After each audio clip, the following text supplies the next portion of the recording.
Hello everyone, welcome back to Pakistani reaction. आज हम जिस वीडियो पे रिएक्ट करने वाले हैं उसका टाइटल है the e rickshaw menace recorded virus on Indian city roads. तो मतलब मैं ये सोचूं कि जैसे ई व्हीकल्स का बहुत ज्यादा दौर है, तो इस दौर में ई रिक्शा किस तरह से डेंजरस हो सकता है, मतलब मुझे इस चीज की समझ नहीं है। ड्राइवर डेंजरस हो सकता है, रिक्शा नहीं। बाकी डिटेल्स देखते हैं, वीडियो देख के पता चलेगा। तो करते हैं स्टार्ट, डिस्कशन होने वाली है। हमेशा कहता है अंत तक जुड़े रहिएगा, चैनल को सब्सक्राइब कर दीजिए। भारत की सड़कों पर चलने वाली कुछ गाड़ियां ऐसी हैं जो अपने ड्राइवर्स की हरकतों से काफी ज्यादा बदनाम है। कुछ लोग स्कॉर्पियो से परेशान हैं, कुछ लोग थार के ड्राइवर से परेशान हैं, तो कुछ की नाक में क्रेटा वालों ने दम कर रखा है। लेकिन इन सबसे भी जो बड़ा कल्पिट है जिसने सभी रोड यूजर्स और कम्यूटर्स की नाक में दम किया हुआ है, वो है ई रिक्शा।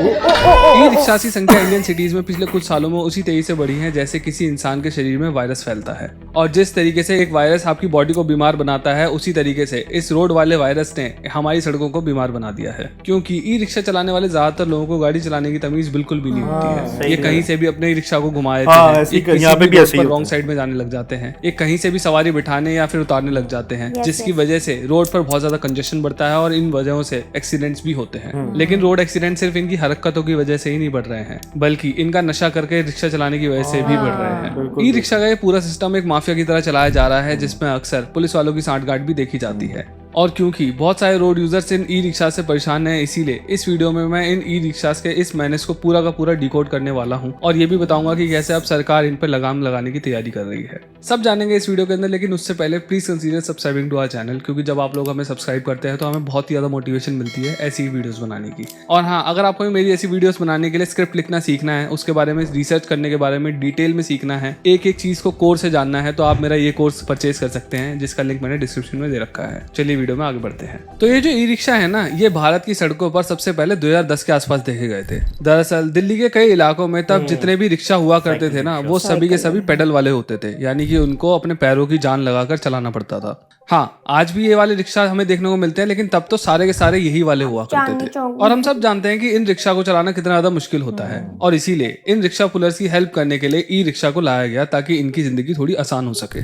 लेकिन ये इलेक्ट्रिक रिक्शा बाहर से इंडिया के अंदर लेके आए गए थे, जो कि एक इंडिविजुअल रिक्शा पुलर की हैसियत से बहुत ही ज्यादा बाहर थे, और इसीलिए उस ई रिक्शा का जन्म हुआ जिसे father of Indian E rickshaws बोला जाता है। दरअसल 2012 में मिस्टर विजय कपूर, जो कि एक IIT ग्रेजुएट हैं, उन्होंने चांदनी चौक और सदर बाजार के रिक्शा पुलर्स की हालत देखी और उनसे समझा कि उन्हें इस पैडल वाले रिक्शा को चलाने में किस तरीके की मुसीबतों का सामना करना पड़ता है। और सब जानने और समझने के बाद उन्होंने 2012 के एंड तक अपनी खुद की एक ई रिक्शा बनाने वाली कंपनी लॉन्च कर दी, जिसका नाम था SEAPL, और इनका जो पहला ई रिक्शा था उसका नाम था मयूरी। हो सकता है आपने भी ये नाम शायद कभी ना कभी पहले सुना हो। इस ई रिक्शा को इंडियंस की नीड के हिसाब से बनाया गया था, यहाँ की सड़कों के हिसाब से बनाया गया था, और ऐसा बनाया गया था कि ये ज्यादा सवारी ढो पाए। साथ ही साथ ये भी कोशिश करी गई थी कि इसका जो प्राइस हो वो ज्यादा से ज्यादा लोग अफोर्ड कर पाए, ताकि ये इंडिविजुअल्स के हाथ में जा सके। और अगर आप इस ई रिक्शा को ध्यान से देखोगे ना, तो ये बिल्कुल वैसा ही दिखता है जैसा कि आज सड़क पर चलने वाले ज्यादातर ई रिक्शा दिखाई देते हैं। इसके बाद से ही ई रिक्शा की डिमांड धीरे धीरे बढ़ने लगी, लेकिन 2019 के बाद से इनकी डिमांड ने वो तेजी पकड़ी कि देखते ही देखते आज इंडिया के अंदर 300 से भी ज्यादा ई रिक्शा असेंबलर्स और मैन्युफैक्चरर्स पैदा हो गए हैं, जो कि मोस्टली चाइना से पार्ट्स मंगाते हैं और यहाँ पर अपने अपने ई रिक्शास को असेंबल करके बेचते हैं। लेकिन 2010 या फिर 12 की तरह आज कोई भी ई रिक्शास के अंदर इनोवेशन के बारे में नहीं सोचा जा रहा है। बस ये सोचा जा रहा है कि कैसे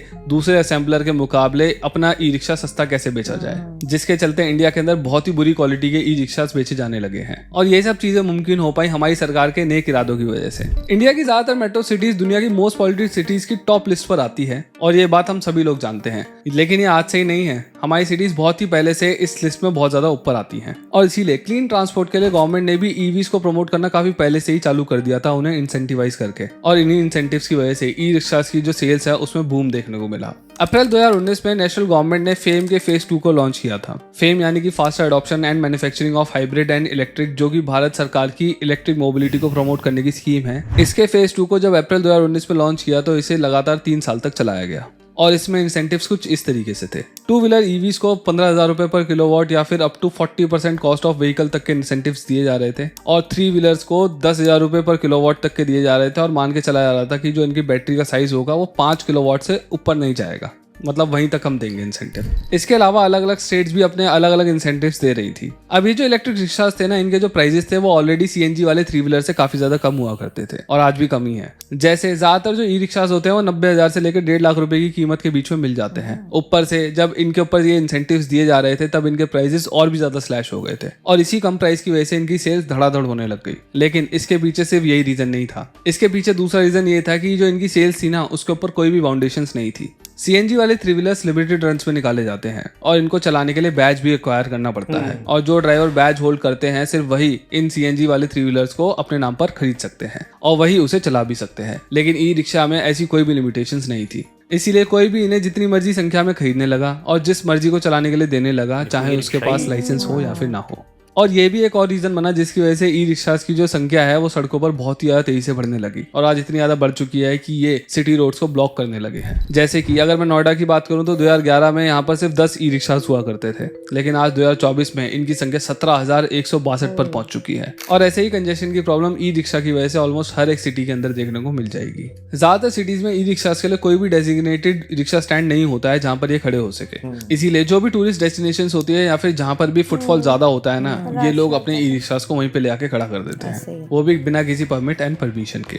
लखनऊ के कई की एरियाज में अब एक बार में 50 से 60 रिक्शास 14-14 घंटे के लिए खड़े रहते हैं, जिसकी वजह से वहां पर बहुत ज्यादा ट्रैफिक जाम लगता है। और ये प्रॉब्लम सिर्फ लखनऊ की ही नहीं है, दिल्ली, जयपुर, अहमदाबाद, वृंदावन और ऐसी कई सारी जगहें हैं जहाँ पर सेम यही प्रॉब्लम है। और दिक्कत वाली बात ये भी है कि ये लोग कोई भी रूट फॉलो नहीं करते हैं। ये कभी अपनी मर्जी से शेयरिंग के अंदर चलाने लग जाते हैं इसे, कभी इसे पर्सनल ऑटो की तरह यूज करने लग जाते हैं, कभी ये किसी राउट को पकड़ लेते हैं या फिर कभी ये सीधा लोगों को उनके घर पे उतारने लग जाते हैं। सिर्फ इतना ही नहीं, ई रिक्शास को भारी संख्या में खरीदने वाले लोग अपने रिक्शास को रोड पर खड़ा करते हैं और खाली पड़ी सरकारी जमीनों पर भी, वो भी फुल अथॉरिटी के साथ। और इन्होंने जो अपने लिए चार्जिंग इंफ्रास्ट्रक्चर बनाया है ना, वो तो हद से ज्यादा घातक है। अगर मैं अपने पर्सनल एक्सपीरियंस से बात करूं दिल्ली एनसीआर के बारे में, तो मुझे ऐसा लगता है कि ई रिक्शास आज की डेट में सवारी से भी ज्यादा हो चुके हैं, जिसकी वजह से एनसीआर रीजन के कई सारे इलाकों के अंदर जो कंजेशन है वो बहुत ही ज्यादा तेजी से बढ़ रहा है। लेकिन दिक्कत सिर्फ इनकी संख्या की ही नहीं है, इनको चलाने वाले लोगों की भी है। इंटरनेट पर अक्सर आप ऐसी वीडियो सरफेस होती हुई देख सकते हैं जहां पर ई रिक्शा ड्राइवर्स ड्रग्स का अब्यूज कर रहे होते हैं, वो भी रिक्शा पर बैठे बैठे। वो अपने हाथ पैरों पर इंजेक्शन लगा रहे होते हैं, पता नहीं कौन सा ड्रग भर के। अब सवाल ये उठता है कि ये जो रिक्शाज होते हैं वो इस तरीके के लोगों के हाथ में कैसे पहुंच जाते हैं।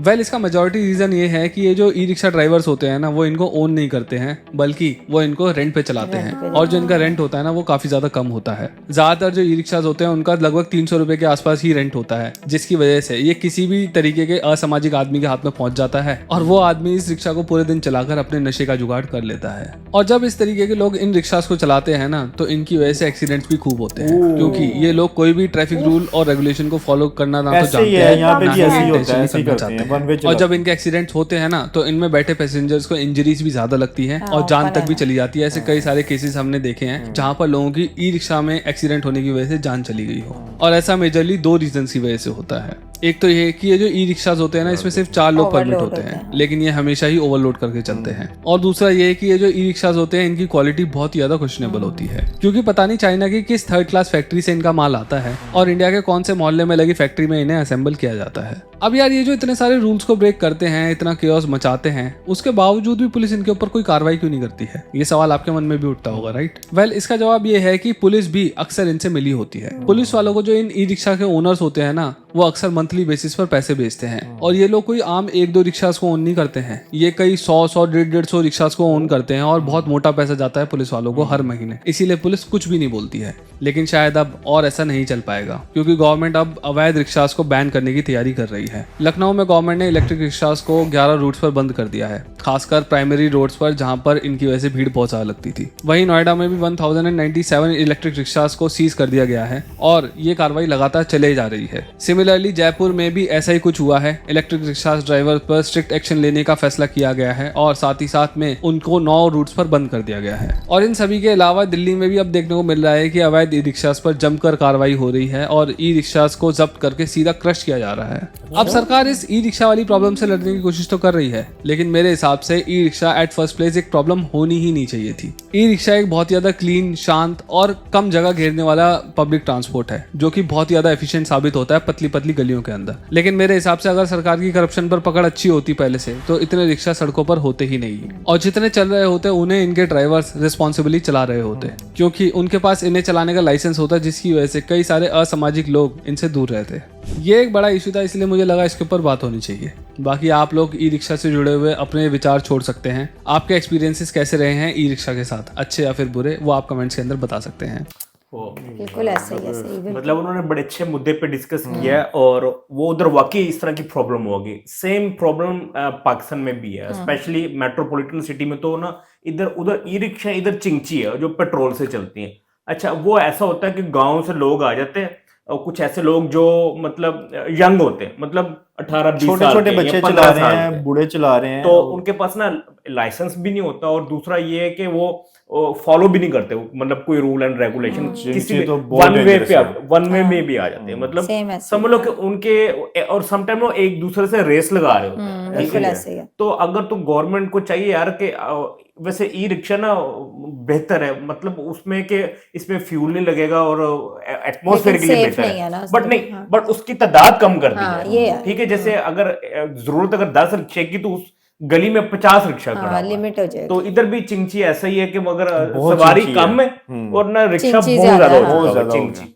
वो इतना ज्यादा हो चुका हो, ये भी चाइना से आया हुआ है। और मैं नहीं, आपको जो believe नहीं जो करता। चिंची रिक्शा ना, वो यहाँ पे मोटरसाइकिलों के पीछे बॉडी बना के ना, हाँ। तो यहीं पे लोकली वो बना हुआ है। जो दूसरा था ना 4 स्ट्रोक सीएनजी रिक्शा, सीएनजी तो खैर बंद हो गई यहाँ पे, तो अब वो चलाते हैं एलपीजी पे।